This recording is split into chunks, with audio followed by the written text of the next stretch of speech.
அனைவருக்கும் வணக்கம் மக்களே. நம்ம இப்போ எங்கே இருக்கோம்னா ராமேஸ்வரம் சேரன்கோட்டை ஸ்ரீ கருமாரியம்மனுக்கு இன்றைக்கி சித்ரா பௌர்ணமி பாலாபிஷேக திருவிழா மிக பிரம்மாண்டமாக நடைபெற்று கொண்டிருக்கிறது. பார்த்தாலே உங்களுக்கு தெரியும். இந்த அம்மா எங்கே இருந்தவங்கன்னா நம்ம கலாம் மெமோரியலுக்கு எடுத்தாப்புல தேவி ஸ்ரீ கருமாரியம்மன் ஆலயம் இருந்துச்சு. அந்த அம்மாவை எடுத்து தான் இப்போ நம்ம சேரன்கோட்டை தரவையில் எடுத்து வச்சுருக்காங்க. இங்கே உள்ள நம் மக்கள் சூப்பராக அதுக்கு திருவிழா 4வது வருஷம் கொண்டாடிக்கிட்டு இருக்கிறாங்க. சிலையை பாருங்கள், அம்மா எவ்வளோ பெருசாக இருக்காங்கன்னு. இன்றைக்கி அம்மாவுக்கு நம்ம அக்கினி தீர்த்த கடற்கரையிலேருந்து பால் கடகம் கட்டி இங்கே கொண்டு செலுத்துகிறாங்க. அதுவும் இல்லாமல் வேல் காவடிகள், அக்னி சட்டி, அக்னி காவடி எல்லாமே இருக்குது. நம்ம எல்லாம் பெரிய வீடியோவில் பார்க்கலாம்.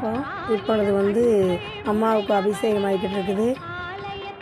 நீங்கள் ஒரு முறை இங்கே பாருங்கள். நம்ம ராமேஸ்வரத்தில் கருமாரியம்மன் எவ்வளோ அழகாக இருக்காங்க.